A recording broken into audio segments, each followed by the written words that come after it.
What are you supposed to be, some kind of a cosmonaut? No, we're exterminators. Somebody saw a cockroach up on 12. That's gotta be some cockroach.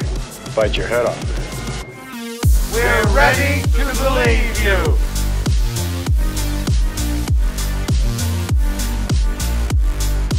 We're back with another episode of Ready to Believe. I'm Jamie Pale Rider. Rob Williams. And today we're doing something a little bit different. This isn't necessarily costume related or anything like that. I guess we did do the 2016 movie review, as memorable as that was. The best. Today we're reviewing another Ghostbusters movie, but it's a documentary. Yes. It is Cleaning Up the Town. Yeah, it's a 2-hour documentary. So it's a long one. They even flash up like the Ghostbusters 1 and 2 logo. Yeah, it was at very the little start. 2. It was nothing of 2. Yeah. It was all entirely Ghostbusters 1. A really good documentary. It's like I've seen it a bunch of times now. I've been trying to get you to watch it for a little bit, so we finally got around to sitting down and watching it. So we're gonna do a quick talk about it and a review of the documentary. Yeah. I think I've seen bits and pieces of this. Have you? Yeah. I mean, it feels like they cobbled together a bunch of old kind of interview and archive footage into this documentary. Mm-hmm. And I'm sure you can find various bits and pieces on YouTube. But yeah, this is a fun one to sit down and watch. Like it's pretty exhaustive when it comes to the Ghostbusters detailed. 1. Like they cover everything. Like I said, it's 2 hours long. They definitely take their time and go through a lot of the different aspects of what went into making the first movie. Yeah. Which is kind of insane once you actually watch the documentary and realize what went into it. In a year. Yes. It was done in a year. Yeah, they literally had their budget approved with the condition that the movie would be ready to go a year later. Yeah. Which is insane for any kind of movie with special effects. A lot of this screamed, that's Hollywood. Yeah. That's Hollywood. Oh, yeah, that's Hollywood. That's just the way things are done. Oh, that's Hollywood. Oh, yeah. We had to rent out some condos across from the studio where we're doing some special effects shots. Oh, that's Hollywood. So they can see their families. Oh, we got to write for women. Yeah. Oh, yeah. Oh, I guess we should do that. Yeah, I guess we should write a good part for a woman. And you're a woman. Can you act like a woman? Yeah. that one let me I guess laugh. we should get a stunt man that isn't afraid of fire, that we're going to set on fire. My God, that scared me. That was the scariest of the whole thing. We'll get into that. Yeah. So first things first. I've seen this more than a few times now. This was your first kind of watch. First full through. Yeah, I have seen clips on YouTube. Cool. Yeah. So what was your high level impression? I enjoyed it. It was a lot of fun. I like the behind the scenes stuff. I love that stuff. Yeah. It's, as I've said in past like Outer Rim Rookie shows, I love seeing how the sausage is made. Yeah. And this was really interesting. Yeah, it's nuts how much interview footage, and I'm pretty sure this documentary was made in the 90s. Yeah, it had the graphics. Like when we first started, it was like the start of a DVD. Like a 90s DVD menu. It was doing special effects. Yeah. No, you commented, I think, like, just looking at the documentary itself, quality-wise, we noticed in a lot of sections the music started to, like, overpower the voices of the people especially talking, during the music really section when they were talking to Ray Parker Jr. Yeah. It was tough to hear him actually speaking. Yeah, the Dire Docks soundtrack. It was very close to Dire Docks, if you don't know what that is, from Mario 64. It was basically like license-free Elmer Bernstein. It was some guy with score. It was some guy with a Yamaha hitting the Celestial button. And I have a Yamaha keyboard, and it's the Celestial, or it's like the glasses. It was that. Again, Dire Docks, but it was going so loud. I'm wondering if the copy we got was cutting out original music and overriding it. Oh, that's the only thing I think of, because it was noticeably loud. Yeah, but the rest of it was now not. I'm trying to remember if they had any actual music from the movies. I don't remember hearing in any it, and music. I don't think not they even did. The Ghostbusters theme. No, not the theme, not the Elmer Bernstein stuff. It's available on YouTube and stuff. I think, isn't it? Yeah, you can rent it on Amazon Prime for sure. Yeah. But yeah, it was funny that way, which is so weird because It felt like it actually got better at the end too, where they kind of toned down. Oh, everything was fine. It was mix just that on, music the section that got super loud, which is super weird. And you're talking to the bus boys about cleaning up the town. Yeah. And the music was loud then, and it wasn't even cleaning up the town. No. Like, the only time they actually had music was when they were doing the is it the Bernstein music, the original. Oh right, they did do the that. Bernstein theme a little bit. Which I was very happy about. Yeah, so. but like getting into it, they talked with damn near everybody except Bill Murray. Bill Murray was the very noticeable absence on the list. It doesn't shock me at all. What would he have talked about? Yeah. That we call it. I keep using the Ghostbusters name, but Aykroyd and Harold Ramis. And yeah, they're pretty much going to say everything. Yeah. Bill Murray would have just like been smarmy through the whole thing. Yeah, like he was an actor on the show. He didn't help write it, so they talked extensively with Dan Aykroyd, Harold Ramis, and Ivan Reitman. Yeah, who are the writers and director. And Michael Gross, who is one of the producers on the show. Zed Moore. Yeah, Ernie Hudson was in there a lot. Keep using their names. Yeah, lots of Sigourney Weaver in there, which is really nice. Sigourney, it was lovely seeing some Sigourney. No Rick Moranis either, actually. Well, that doesn't surprise me. Rick Moranis is probably taken... He was done with acting by that point, I assume. But yeah, it was... Dude, they even talked with... Like, they had Bill Atherton in there. They even had like the redheaded extra. The redheaded extra. And the two students at the start of the movie doing the psychic experiment. They had them in there talking about their involvement. The scene with the gum. Yeah, with the gum and yeah. That was his moment. This is they're going to talk about their 5 minutes. Yeah, dude, speaking of 5 minutes, I'm so happy they got the redheaded extra guy in there. That was funny. I always thought he looked like the Thompson twins, and he mentioned it. Yeah, I think you. I did the whole DiCaprio point at the screen. Yeah, our screen. Yeah, yeah, because they very clearly acknowledge he looked like one of the members of the Thompson twins. Yeah, which is funny. That's a funny connection. He dyed my. I had to dye my roommate dyed my hair red. Yeah, what did they call it? Red Penny was the Something name of like the dye. Anyways, it was the 80s, as they said. Yeah, it was the 80s. Yeah, it was the 80s, and it's Hollywood. That was he looked like a glamorous Hollywood extra. Yeah, 100%. Good on you, dude. So did you? Hang on, by the way, my favorite of them all was Cowboy Stuntman. Oh, Thane Morris. Thane Morris. Oh my god, he was so good. He was the pyro supervisor guy. Anytime they had a pyro effect, it was him. Like, it was him talking about almost blowing up the maid. It was him talking about hitting the still photographer in the head with a prop bench. One time he smiled. Yeah, everybody. So I love the juxtaposition of, like, you get someone this was their first live action movie with Michael Gross being all excited because they're going to blow stuff up. And then you have the dude actually setting the bombs and blowing stuff up, being like, yeah, and we set a bomb up, and then the fireball looked real good. It went 4 directions. Fireball looked real good. Yeah, and then we set a guy on fire, and then we put him out. And literally the only time he smiled is when he's talking about him hitting the studio still photographer in the head with a piece of the building they just blew up. It's noticeably different from everybody else on the show, because you do have actors who are doing their actor stuff. You have builders who are just very excited talking. Somebody's talking. I like the puppeteers. The puppeteers they're so good, but they're very excited talking about something they really love. Yeah. There's that one puppeteer who reminded me a lot of Katie, her excitement, her friend Katie. Yeah. Just her excitement about... Oh, yeah, she was the mouth of Stay Puft. Yeah, and so... Yeah. And then there were some guys who was just trying to make their part a lot bigger than it really was. Yeah.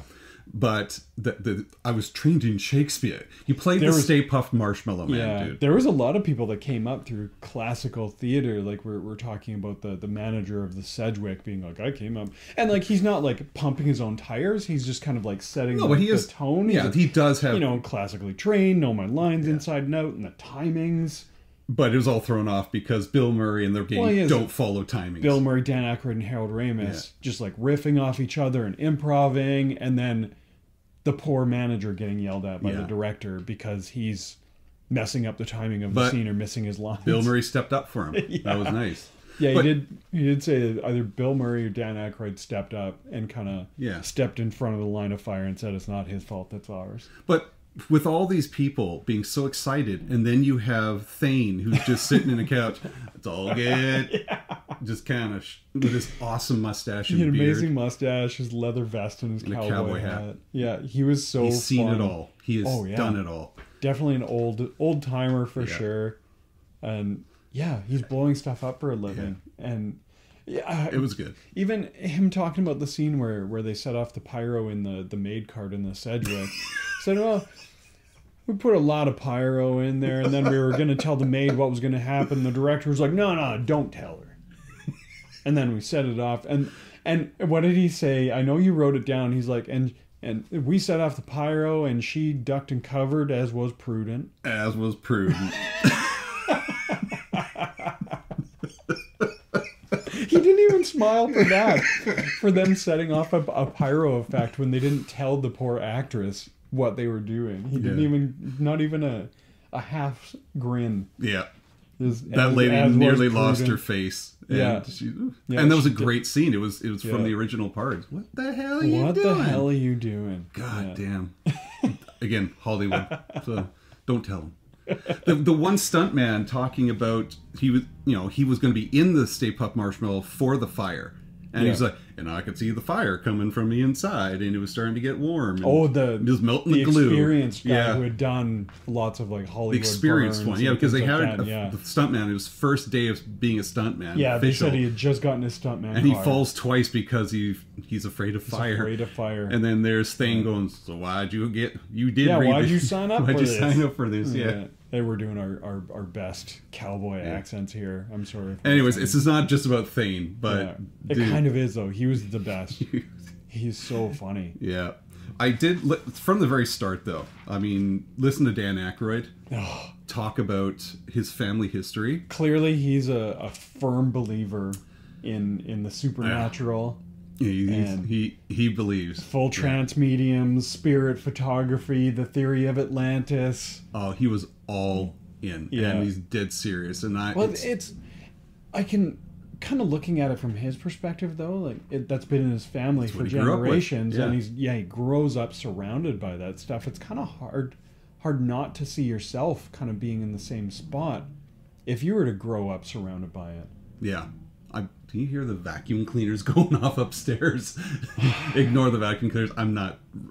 One take. This is all we're doing here. So, but he was dead serious. But it's what helped the movie because all the technical language. This was mentioned later in the documentary. Tech language, all the themes, and the crazy story. That's all him. It's all him. And the tarot cards was legit tarot cards. Yeah, they had old time photos of people doing tarot cards. Is it tarot cards or is it just like tarot cards? Actually, say they call them tarot cards, but they're just random. Ghostbusters tarot cards with the three squiggly lines. Yeah, and the star and the circle and the square and all that stuff. But that was in an old photograph that belonged to Dan Aykroyd's family and stuff. It was kind of cool. He said he had a trunk full of old letters from his great-grandfather. And you look at the pictures, and these guys, it's this separated from an evangelist who runs around the South in tents. Yeah, well, that's what he said. He compared it to going to church on Sunday. Yep. You dress up in your Sunday best, but then instead of going to church, you're going to these tents where all these guys are rolling up in big black vehicles, and he can speak Chinese and Hungarian and make trumpets fly around the room. Anyways, so we get the story and the hard belief from Dan Aykroyd, and then you have Harold Ramis and Ivan Reitman kind of refining it down and bringing it into the realm of a story that people will enjoy, but also into the realm of something that you can actually put to film. Yeah. Because he had Dan Aykroyd's original draft had Stay Puft halfway through the movie. That was crazy. And then the whole rest of the movie was going to be in another dimension, and Harold Ramis says it was all going to be one giant effects shot. Do you think it would have been like the video game? Where everything was in just like things were floating, the world was kind of... Yeah, I feel like I'm feeling that's what it was supposed to be. Which would have been cool, but at the same time, like, obviously... It's too separated. It's easy to look at it in hindsight and be like, yeah, that was the right choice to put it in, present day, because it was supposed to be in the future, like in space and all this stuff. Like, just nuts. And, like, the core concept of the Ghostbusters performing a mundane job as basically just Orkin Men. Orkin Men, I think is what Harold Ramis said. Cool. Like just bug exterminators. Like that core concept is great. Yeah. And then that holds they up. pulled them back. Absolutely. Like it's so endearing to see. And it's funny too that them being college professors that came afterwards.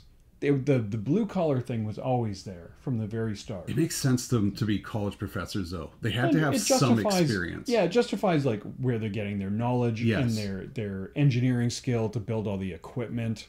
It's not just a bunch of guys working in their garage. No. These guys had they're experience. Smart. They had Egon is a theoretical physicist.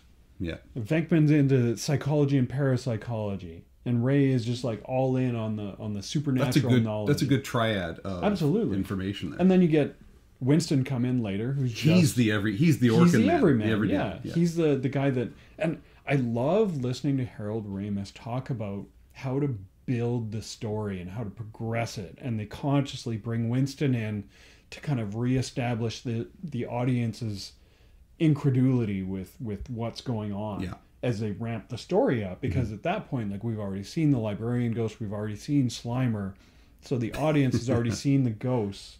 They see that the stuff is real, and these guys aren't just frauds or scam artists. Right. And then you bring Winston in, and kind of reestablish. It grounds it a bit more, and I love it, and it's so much fun seeing Harold Ramis talk about it because he's very calculated. Yeah. In how the story is structured and how it's built. And originally they were going to tell the story as an everyman experiencing this, if I understand correctly, wasn't it? Well, they were all supposed to be very just blue collar exterminators right from the start. Yeah, and he also mentioned, Ernie Hudson also mentioned that he was disappointed because a lot of his lines, which were really good lines, went to other people later on. Well, the original idea for Winston was that he wasn't a scientist, but he was like ex-military. Yeah. Very, very like fit, athletic, and he was supposed to basically like take charge, like see these guys just being dangerous idiots, and kind of taking charge and turning them more into like a structured team. And so he was supposed to come in for the Sedgwick, and he doesn't come in until like the Sedgwick and after the montage and all of that. And it sounds like from listening to Harold Ramis as part of the interviews. They were giving Ernie Hudson's character Winston all the best lines. Yeah.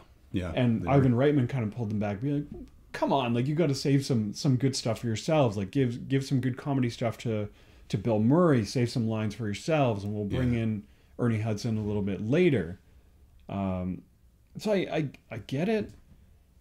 It sucks for Ernie Hudson because it sounds like they did a little bit of a bait and switch. Like he had been in the studio rehearsing scenes. Yeah. And then the day he's supposed to go start filming, he gets an updated script where his part has been moved from like page 6 to page 60, basically. Yeah. So like that has to hurt.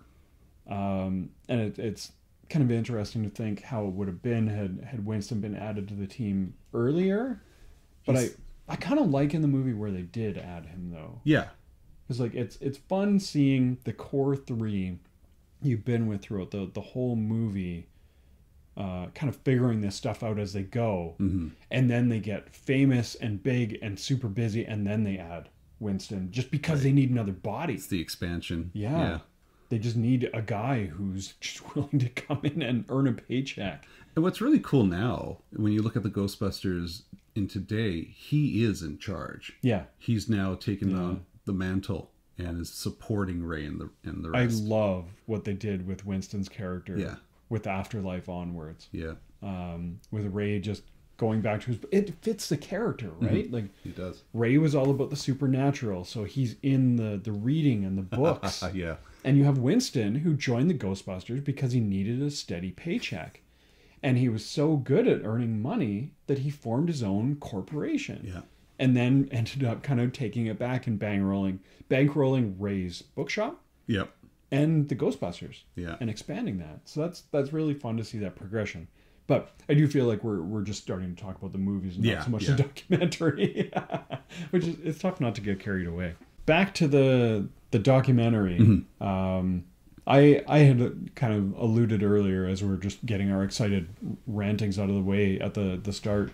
I love the puppeteers. Yeah, they're a good group. They're other than seeing Harold Ramis, I love listening to him talk about the writing process and making the movie, but it's tough not to kind of fall in love with the puppeteers. Yeah. And see how just enthusiastic and excited they are about the process and about really just like killing themselves to make this thing happen. Do you have a favorite, other than Thane Morris, do you have a favorite part that stands out to you? Well, one thing that did stand out, besides the fact that I felt they were a very strong, connected group back then. Like, it seemed like they're pretty tight, right? Yeah, like they seemed like a tight group from what we saw. But when that one was talking about, I'm just going to call her Katie because she reminded me so much of Katie. The one girl who was talking about how she was driving to work and saw the Ghostbusters sign. Well, the billboard. The billboard. The movie opening in 3.5 weeks. 3.5 weeks, and they're like, and they hadn't filmed. They're still They're still building. They're still. Yeah, they hadn't filmed Stay Puft. They hadn't filmed the temple explosion, anything like that. That doesn't make any sense to me. Filming, and they haven't filmed Stay Puft like going up in flames or anything like that. That makes no sense to me. And like, as an outsider, that's not even in the digital age where you can film something and email it to someone and they have it instantly. That's like they're filming it on actual physical film. A lot of physical cutting and literally physical cutting, and the effects are doing this for special effects. Yeah, that is like a physical process, and they're still filming 3.5 weeks before the movie needs to be in the theater. Yeah, it was mind blowing. It's Hollywood. That's just how you make movies in the 80s. I don't know how they were able to do anything. The one point where they're talking about they had to lift the entire theater. This wasn't for Ghostbusters. It was for another. Oh, that was for another movie. For another movie, yeah. But they were talking about how it was just Mabel. Cain and Mabel. They just lifted up by a story. By a story, yeah. They made the studio a story taller. And it's just like, okay, that's what we do in Hollywood. Yeah, nuts. It was a nice little eye opening, but I did enjoy the group there and the story about the terror dogs, and that they had some great photographs that I've never seen before. You like the line? The lineup for terror dog rides, 5 cents. I guess all the production, all the people making the terror dogs, were all in line, all excited. They're having fun. They're staging photos. You see like that in Star Wars, them just being silly. And there's that one picture we saw where they're checking out the terror dogs on set, and it was Robin Williams and Chevy Chase. That's right, with Bill Murray. So Bill Murray was in costume. Yeah. On the temple set. Yeah, they're on the stairwell. And Robin Williams is looking at one of the terror dogs, and Chevy Chase is standing kind of with Bill Murray. You can't see it very well. The only reason I knew at first because you saw the names written at the bottom. Photo. Like, what are those two doing together? Why are they on set? I mean, like, I can't think of what was happening in 82. Chevy Chase and Bill Murray would have been on SNL together. Yeah, but I'm talking like were they in like Robin Williams and Chevy Chase were together. I can't think of a movie. I want to know more about this story. Like, how did those two just all of a sudden just be on the set just to check out things? Were they next door? Were they, who knows? So many questions, but anyways, filming SNL, maybe Robin Williams guest hosting. Who knows? It was a really cool photo to see. It was. I love that the big temple set at the top of 55 Central Park West was this massive build that everybody was coming to see. Even Steven Spielberg had to come see it. Yeah. Which it was funny listening to Ivan Reitman talk about that, because like he was surprised that Spielberg came by to see it, because he's like, oh, he's always doing these massive builds and filming his own movies on these massive sets. But you get the sense throughout the whole thing that Ghostbusters was kind of the dark horse that summer, in terms of like, because there was Gremlins was out that year, Indy Temple of Doom was out that year, and everybody was excited for Indiana Jones, and maybe that helped Ghostbusters, that they didn't have more pressure than was already on them of just the hype and the expectations, and they could just do their own thing. Like, and then Ghostbusters comes out and is beating all of these movies. Yeah. At the box office by large margins. And I love the scene too when Michael Gross gets excited and he's talking about them screening the movie for a test audience in Seattle. Yeah. And it's scoring like high 90s. They get on their jet and they're flying back to LA, and they're just like reading the cards and like deliriously throwing the cards up in the air. Best movie I've ever seen. Yeah. Here's another one. And they're all just delirious. Like, all of this year of hell has paid off. Yeah. In a big way. And they know it's going to be really popular. Can you imagine this movie as Ghost Stoppers or Ghost Ghost Blasters? Blasters. Yeah, Oh Ghost my Stoppers. God. None of that works. I love that again, that's such a Hollywood thing of, oh, there's another show that's Ghostbusters. We're just going to go ahead and film anyways and just assume we can steamroll them. Plow right over it. Just a cartoon. But then they're doing this really like wasteful stuff where they're filming multiple takes of the commercials with like Ghostbusters. Okay, and then we take the sign down and put up a new sign. Ghost Blasters. Take the sign down, put another Ghost Stoppers. Which one is this? Were we doing Ghost Stoppers? Yeah, okay. Yeah, you see the behind the Stoppers. scenes of the 3 Ghostbusters. Well, yeah, is it Ghost Stoppers? Okay, Ghost Stoppers. And them having to film multiple takes with the different names. And finally one of the APs, the associate producers being like, come on, man. Like, let's just get the name. We know Ghostbusters is the best one. Let's just pay them so we can use the name and call it. It's like, they were already, like, they're having to film and finish the movie in a year. Yeah. Ivan Reitman is working at a breakneck pace. It's like they had the library for 2 days, the library in New York, and they got it done in a morning. Yeah. All the filming they needed, and they were just on to the next thing, and they didn't know what to film, so they're just like, all right, let's just go out in the city and film some stuff. Like, just talking about the first stuff they filmed, where they're just wandering through the streets. And I know I've heard this story before, but it's just, I didn't know about the zombie cab driver. And that was one of the original takes. And the guy talking on the street with the big hippie in the back. Yeah. That was one of the very first takes. The first thing they filmed was the newscaster doing the stand-up report. That's with so weird. The hippie guy with the long beard in the background. And then, the Steve Johnson, one of the designers and puppeteers and whatnot, his audition was to design and make functional the zombie cab driver, which looked amazing. It did. He looked like a baby among that crew. Yeah, because like even in the interviews, he still looks reasonably young. Yeah, raised in their about 60s. Yeah, but like you see Richard Edlund, and it looks like he's in there. He was, God, I have to say, when he worked on Star Wars at ILM, he was middle aged. Yes, he was. So like it looked like he was pushing 70 in these interviews, which were in the 90s. But then you get Steve Johnson, who looks like he's 40. Yeah, he still looks young. Yeah. Still got a lot of spunk on him. Yeah, I love... Sorry. Sorry. That's what they call a zip job.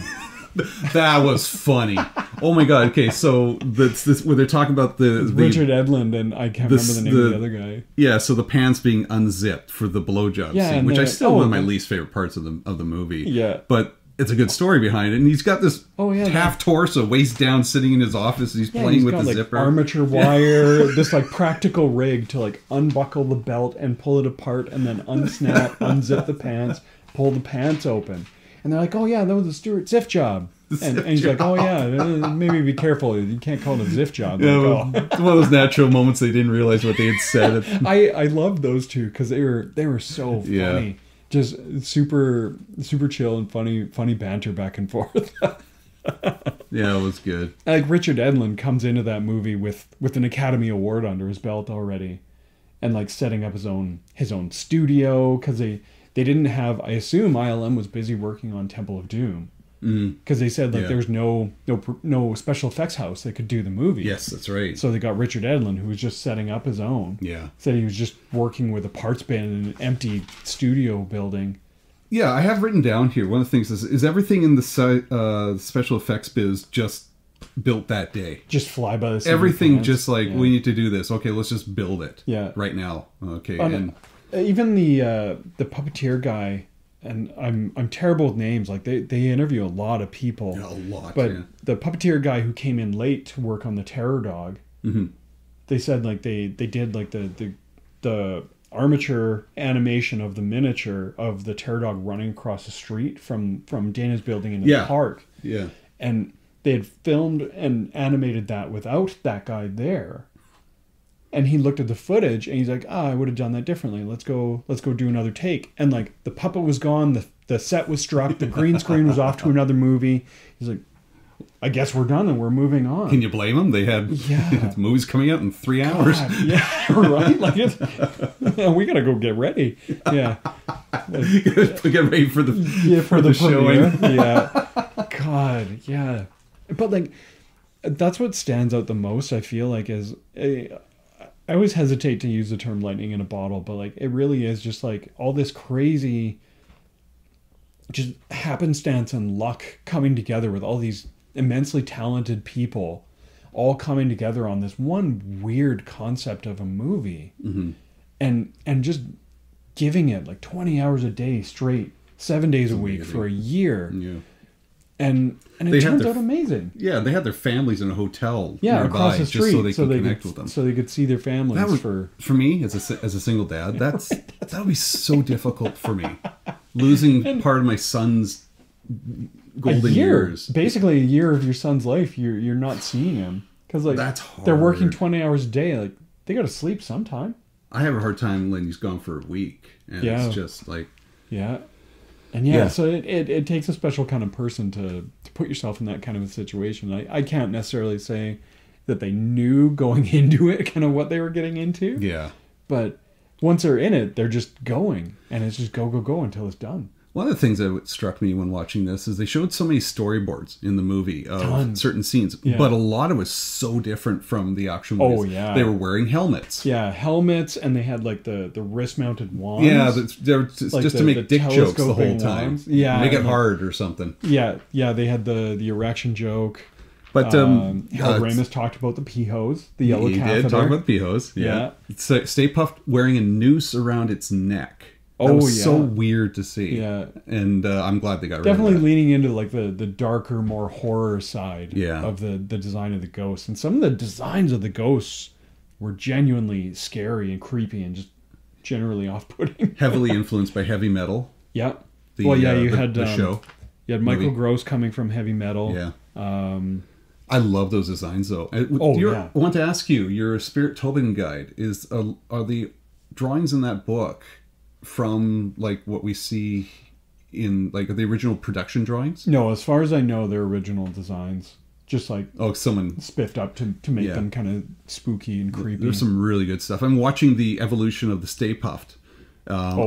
From something almost more human featured like to just a marshmallow, which made more sense, right? I like them talking through the iteration of the designs and then being like, the fatter he got, the funnier it got.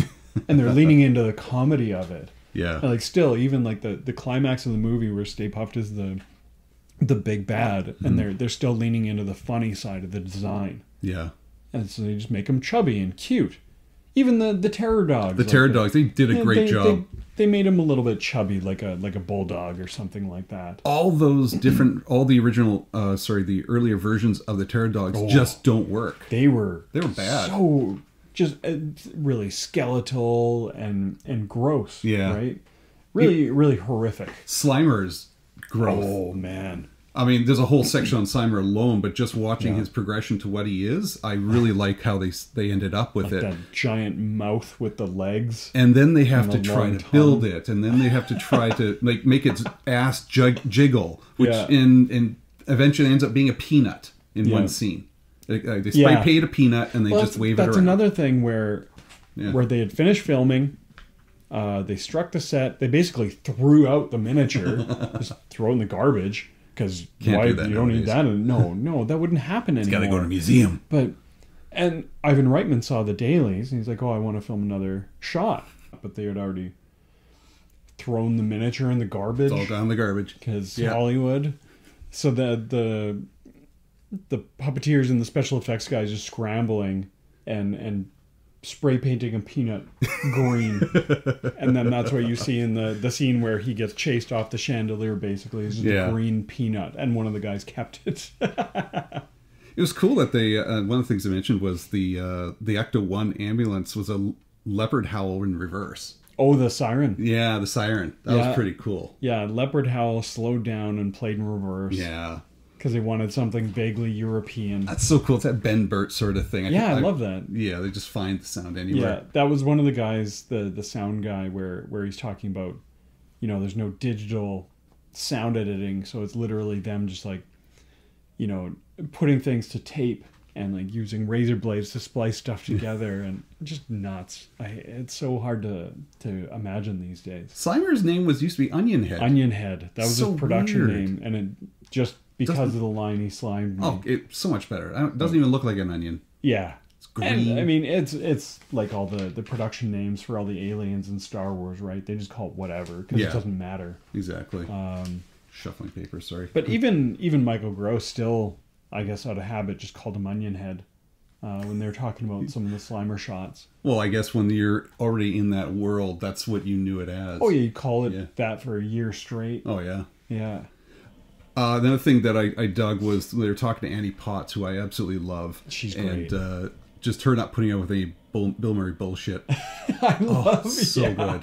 I love her description. So she says, like, filming a scene with Sigourney Weaver, she says she's like a straight shooter, very businesslike, and then you have Bill Murray, and she does this, who's like totally not, and she does that, but then like crosses her eyes. So funny, and her just being frustrated with Bill Murray's lack of professionalism, I guess, of rolling in late, and they had already shot some Stand in your spot. Well, they had already filmed scenes with a stand-in of him, so he couldn't just come in and riff and improv because it wouldn't match up with what they had already filmed. So finally she lays down the law, and because he's trying to like entertain people and cheer people up. He's trying to charm everybody just to forgive him, and she's not buying any of it, and just tells him to stand on his fucking mark and say his fucking lines. And she got applause, she says. But poor Annie Potts, though, I love the bit too. I think we were talking about that bit, and she's talking about, they show the scene of her hitting the buzzer and screaming, "We got one." She said, "That's going to be on my friggin' tombstone." It's better than the Designing Woman one, I guess. For better or worse. Yeah. And Designing Woman was good. By the way, I did enjoy that show. I love Annie Potts. She's so funny. I love her in Young Sheldon right now. She's probably the best part of that show. It was cute listening to her and Harold Ramis talk about what didn't come to pass writing wise and character wise with what they hint at in the movie of Egon and Janine being a thing. Because clearly they were hinting at it, and it's so funny, like Harold Ramis is so calm and everything is so understated with him, where he's saying, "Oh yeah, maybe Janine has eyes for him." Like, no, clearly Janine is being played as having eyes for Egon. It's like she's hitting him over the head with a hammer with it. And I love how Harold Ramis kind of pulls it back though, and says that's not right for Egon's character. His love is science. For him to get emotionally invested in anything that's going on. He's so mechanical and robotic about everything. I love hearing that kind of insight and them actually thinking about, what would be right for that character. There was they spent a lot of time talking about, for example, I can't remember the actor who plays Dickless. I have to call him Dickless. William Atherton. That Poor story. Bill Atherton. You hear the story, but the way to hear I him like tell how it. they start the story about Harold Ramis talking about running into Bill Atherton and a couple of years down the line being like, "Ghostbusters, that was pretty amazing, right?" And like, I walked down the street and I got, "Hey Egon, hey Brainiac." And he says, "Well, poor William Atherton gets, hey Dickless." The school bus of kids pull up as he's walking past. He said, he was walking down the street past a theater that was showing Ghostbusters. He said just like school buses and buses and buses of kids start screaming, "Hey Dickless" at him. That poor guy. But like, he's clearly got a good sense of humor about it. And he's taking it in stride. And like, again, that's a for better or worse. Same as the Annie Potts thing. For better or worse, that's what you're famous for, is Dickless. Or him being the dickhead or the reporter on Die Hard. One thing, another thing that got me, and we talked about this comparing this movie to 2016, which we do from time to time. A lot of the major actors like him, like the mayor, like the concierge. The manager at the Sedgwick. All of these actors have a presence of mind that they're not going to be on the same level comedy-wise as these already iconic comedians. You're not that guy. No, you're not here to try and upstage them and get your joke in and try and be on the same level comedy-wise as these guys who have been at it for years through like SNL, SCTV, what have you. But just, it's so fun watching these guys have the presence of mind, because it almost sounded like they were getting direction to like, hey, do something funny here, maybe something a little slapstick. Yeah, it did sound like that. I like the mayor, especially the actor that played the mayor. He's like, no, this guy's serious. Like, play it as a serious mayor, because you need that juxtaposition. You need the people playing off the jokes and reacting to them, and having the bishop in the room. That's the funny part. Yeah, that they're buddy. Yeah, and it's also like very New York culture. Yes. And the reality of the situation, the connection between this, the moment and reality makes that part funny. Yeah. That you don't need to make a joke. And that's when the mayor started talking, the guy who played the mayor started talking about that in that cool hat, by the way. I love it was so different from what I was expecting. He wasn't in the documentary very much, but I loved his interview. He was on the beaches of the Caribbean. That's what he was living the sweet life in San Fernando Valley. But that's what they know their role. They know is let Bill Murray make the funny jokes. Yeah, he's the funny guy. The librarian, the guy who ran the librarian, he was talking about he's just off air before they're filming in the makeup trailer. Yeah, they're funny people. They're just being funny. That's just who they are. Let them be funny. You do your job, and it'll make you look great, and because they make you look great. When it sells the situation, right? Yeah. Like, it's the movie they were making. They weren't making a slapstick comedy. Yeah. They're making this weird. That's why I like the movie. Is it doesn't really like, yeah, it's a comedy, yeah, it's maybe a science fiction, but it's not. It doesn't really like neatly slot into any one genre. Yeah. And I feel like that's why and that's always been like the heart of it for me. Is it's funny people playing it straight in ridiculous situations, treating the situations as though it's a very serious threat. Right. Like, that's just that weird kind of juxtaposition is so funny. That's what makes it funny. Yeah. You need that the straight guy. And like, God, like the one I will always go back to, and it always gets a laugh out of me no matter how many times I watch the movie, is Bill Murray walking in on Egon in the library. The very first scene you see Egon. And like, listen, I love, as a side note, listening to Harold Ramis talk about Egon. Yeah. And just like, for some reason, Egon's sitting on the floor listening to a table with a stethoscope. Like, I love how Harold Ramis can be detached from that. Yeah. And just realize how ridiculous that is, as opposed to watching how he plays it. Yeah. Because he's playing it completely straight. Straight as an arrow. Yeah, Venkman comes in and hits the desk and like says his name in a creepy voice and then hits it with a book to mess with them. And then he's making fun of him, saying, this reminds me of that time you tried to drill a hole in your head. And Egon just like totally straight and dead serious, as that wouldn't worked if you hadn't stopped me. That's Egon's character, and that's why that comedy works. Is it's Bill Murray being the smart ass and having a smirk on his face throughout the whole movie, and everyone else around him maybe saying funny things in ridiculous situations, but they're playing it serious. I enjoyed listening to Sigourney Weaver talk about this, how excited she was, and how many ideas she had to be this possessed terror dog. Yeah, she wanted to be a dog. They had to tell her to tone it down. Yeah. And the talking about the puppeteers again. Just grab me, or don't be shy. That's always something you worry about, because you watch that scene nowadays, and you're like, oh, they're getting a little handsy with the actress. Like, was that just Hollywood in the 80s? They just went for it? No. These puppeteers were very respectful and polite to a fault, to the point where they're blowing takes. Because they're just like very ginger, very gentle. Like, you don't want to piss off Sigourney Weaver. And she's like, what did Michael Gross said? He quoted her, and she says, "Go on, make my day." And then she like grabs their hand and like, no, grab here.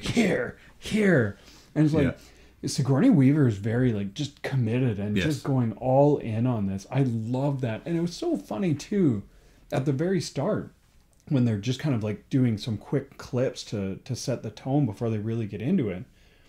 Sigourney Weaver says that this movie made her famous. That was weird. You listen to Harold Ramis and Ivan Reitman talk about her specifically being like, she was a good get for the movie. That was like, oh shit, this is serious. Sigourney Weaver is signed on. Yeah. Like, she's a big deal coming into this movie. And like, even Bill Murray, them talking about him like wanting to... that's where the idea of him proving himself to her came from. Is it's Bill Murray wanting to prove himself to Sigourney Weaver that he's a serious actor. He's not just a goofball. Like that's so funny listening to the different takes on that. But it works. I love how every Bill Murray, the girl's always out of his reach. It's just, or not out of his reach. Out of his elements. Out of his league a little bit. There you go. He's definitely punching above his weight class. We just saw. We're just going to be talking about Groundhog Day tomorrow. And you have Andy McDowell. Andy McDowell. It's like kind of a very similar character. Very similar. Tone, stature, everything. A little more bubbly and young, naive, but still, it's just like. But doesn't take a shit. You're too good for Bill Murray. Yeah. Everybody's too good for Bill Murray. Yeah. And it's Bill Murray's charm and his wit that gets him through those movies. But it's funny that he had the self-awareness to be like, oh, she's a big deal. We need to step up our game a little bit. And it was Annie Potts that mentioned that she was too good for him. That's even better. Annie Potts telling us that. Yeah. Oh, I could listen to like an hour-long interview of just Annie Potts talking about the movie. Same with like Harold Ramis, and I have listened to Harold Ramis talk for hours about movies and about writing and directing, and it's so much fun and so interesting listening to that. Oh, I've got my notes here. The traffic jams, when they're talking about the building stuff, the traffic jam.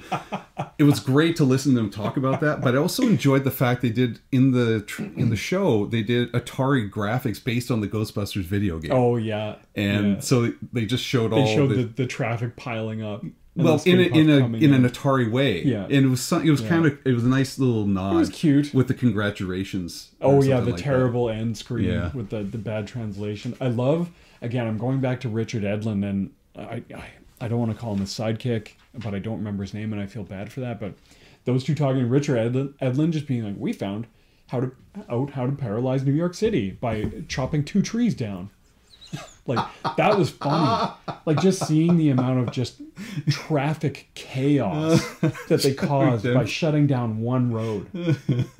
And there was one of the cameramen was like, oh, it's one of the few roads in the town that goes north and south and east and west. You shut that road down, and traffic stops like on the whole island of Manhattan. And they were being shut down, and Bill Murray and Dan Aykroyd go in there and open certain scenes up. They were talking about wanting to shut down a road, and they had a permit, and then they went to film it, and the city, I think, realized what they had agreed to retroactively, and pulled the permit at the last second. Be like, no, you're not shutting down traffic here. That's a terrible idea. And then Bill Murray and Dan Aykroyd disappear from the set for hours. Missing. Yeah. Come back, they just reappear and they're like, oh yeah, we spoke to the mayor, it's all good to go, we're good to go again. I guarantee you Bill Murray talked his way, did it in 5 minutes, and they went for lunch. They just like, I mean, we'll tell them we got do you want to drink? There's a lot of stories that come out of this documentary of Bill Murray like showing up hours late to his call, clearly not having slept the night before in the library scenes, like just being Bill Murray. But it's a double-edged sword, right? Like you get that unreliability, but at the same time, I just strolled into the mayor of New York's office and told him why we needed this permit, and he hooked us up. Thank God you're talented, sir. Right. Thank God you're talented. Like, I feel like if Bill Murray wasn't an actor, like I don't know what he would do. He would get fired a week into a Walmart job. He just wouldn't be able to survive. Yeah. He's just so talented. The only last thing I have here is the talk about the 75 pounds of shaving cream dropped on... Oh, I love that story.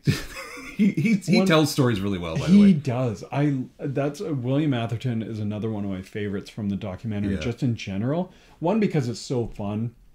You see him as Peck. But then in interviews, he's so happy and animated, and he tells a great story. He does, yeah. And his shaving cream story is amazing. And also, like, I would consider him to be on the same level as like the manager in the hotel, the head of the library. Like they're not the stars of the movie. They're kind of a more of a bit player, a side character. But William Atherton standing up for himself and being like, how much shaving cream do you want to dump on my head for the scene? They're like, 75 pounds. And his story where he's like, oh, I remember junior high science where 75 pounds of feathers and 75 pounds of lead is the same fucking thing. And then he even takes it one step further and is like, get a stunt guy, bring him over here and dump that 75 pounds of shaving cream on him. And he said it just laid him out. Just laid him out. He's like, that's why I didn't want to do that. Like, right from go, William Atherton had command of that conversation and played it out to the very end and proved his point, unfortunately, by just completely laying out a stuntman on the ground under 75 pounds of shaving cream. 75 pounds of feathers is the same. Oh my yeah, god, I that's remember so good. junior high science. Yeah, he's a great storyteller. Oh god, yeah. He's awesome. I'm so glad he came back for the last one. Oh yeah, I was so happy to see him in Frozen Empire. Yeah, that was awesome. But so you said that was the last of your notes? I thought, yeah, I went through, like, you can hear me rustling, but I got, like, yeah, you took a lot of notes. Yeah, like, I wasn't going to take any notes. And then, like, 5 minutes in, I'm like, after listening to Dan Aykroyd talk about his family, I need notes. His family history of his great-grandfather being a dentist and a medium in Ontario. And people getting cut out from the credits. Yeah, I feel like that was nasty. That was another thing that you're just like, goddamn Hollywood. Yeah, but like Richard Edlund being a stand-up guy. Yeah. It's like, yeah, a weird Hollywood rule, studio rule. I don't know if it was Sony rule or Columbia or whoever, that like, oh, your credits can only have so many names. Yeah. So they had people in there who had worked on the movie since the very beginning, 20 hours a day, 7 days a week for a year, getting cut out, and people who had barely done anything being included. So at the wrap party, I guess, Richard Edlund was going around apologizing to every single person, mostly puppeteers by the sounds of it, and like a couple cameramen. Well, I think they also had the story as well. They were just there for the story. Yeah. So. And Richard Edlund apologizing to people, saying, I took out an ad in Variety, basically calling attention to, one, that they've been cut out, and two, thanking them for their work. Yeah. Making sure that somewhere their names are being acknowledged as being a part of this monumental effort, this just like Herculean effort to make this movie in a year. And yeah, what a kick in the nads. I missed a year of my son's growth, and I don't even get a thank you. Yeah, like that one, the one cameraman, what you said with the crazy eyes and the amazing mustache. Oh, he was hunting elephants in the savannah. Such a character. Oh, but like, great face. He was so funny because he's like. So his wife questioning him, be like, "You've been where for a year? I don't see your name in the credits." And him being, yeah, the poor guy having to explain that to his wife, that no, I was actually working on this movie for a whole year. They just cut me out of the credits. I'm assuming they retroactively put him back in now. I would have to assume. I actually don't know. I would hope so. They have to. I kind of want to go back, unless I want to keep putting Variety ads out there. Right?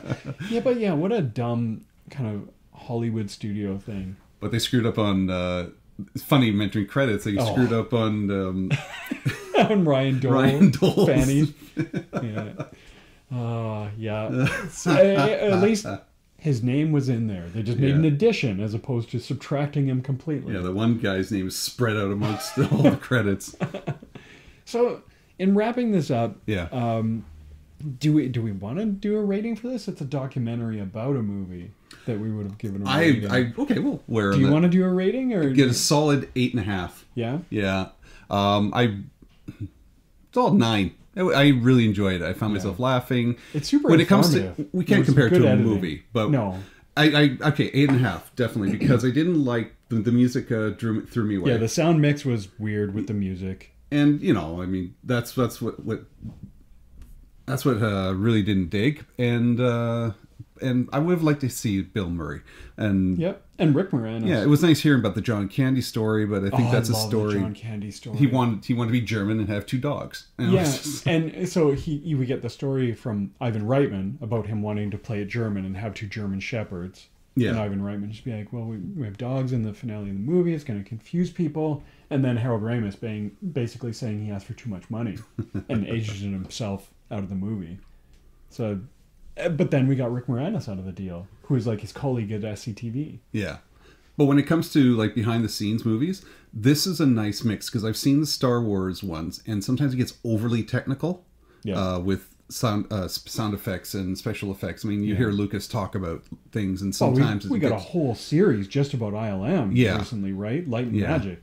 That's where you get into the technical stuff. The ILM stuff was really good. Oh, so good. So but you needed a whole series to talk about that. And so for this being a 2-hour thing, which was really good, I would have liked to hear more about Ghostbusters 2, since it was kind of promised at the intro title. When they actually have the Ghostbusters 2 logo. Had the Ghostbusters 2 logo and then didn't talk about it at all. But then again, 8.5. What about you? I would give it probably an 8. It's... You know what? Like, the music thing was the only real thing that was kind of a detractor. And that's fair. That's a really good point, actually, not talking about Ghostbusters 2. Like, it was a 2-hour movie talking about a movie that was an hour and 45 minutes, basically. That's right. I never thought about that. Which I don't dislike. Like, that was 2 hours well spent. Like, there was even one scene where we both looked at each other and were like, oh, that was a good edit. I can't remember what it was. What was it? Was it Thane talking about... Oh, yeah, it was Thane.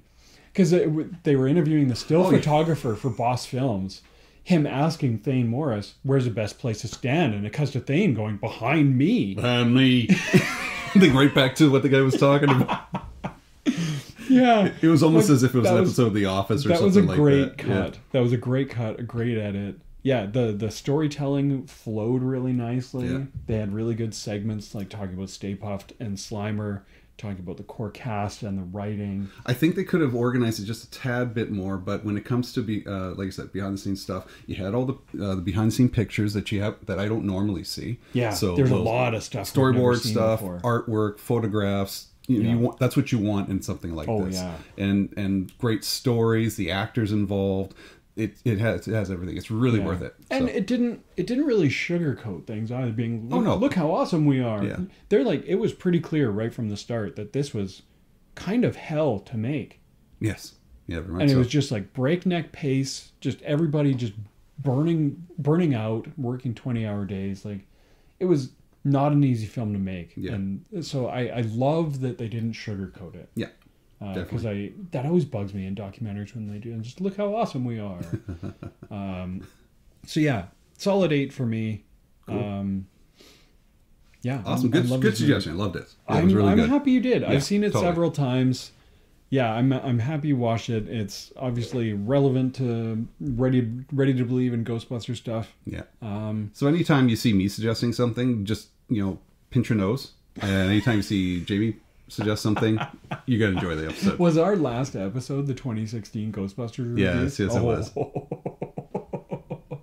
Well, you can see both my hands. There's no drink in either of them. I would watch this movie again. Yeah, well, you've watched this a number of times. I've watched it several times. Yeah. It's such a fun watch. You know what? Just like as a final note, I love how they end it. Where they cut together Dan Aykroyd, Harold Ramis, Ernie Hudson, and Ivan Reitman doing the commercial. Yeah. Of course. I love how they cut that together and end it. Yeah. It brings a tear to the eye. It's that really hard nostalgia hit before ending it. Oh, cool. It's so good. Yeah, I love it. Do yourself a favor if you haven't seen it. If you can find it, definitely watch it. Is it on YouTube? I thought it was. Maybe I'm mistaken. The only thing I saw it on for rent was Amazon. Oh, okay. Okay. It might be on YouTube. There's other means for sure, but yeah, definitely check it out. And if you do, let us know what you thought. I sincerely hope you enjoy it. Comment below, like and subscribe. Yeah, as always, keep the comments coming. I love that stuff. So yeah, until next time, I'm Jamie Pale Ryder. Rob Williams. And we're ready to believe you.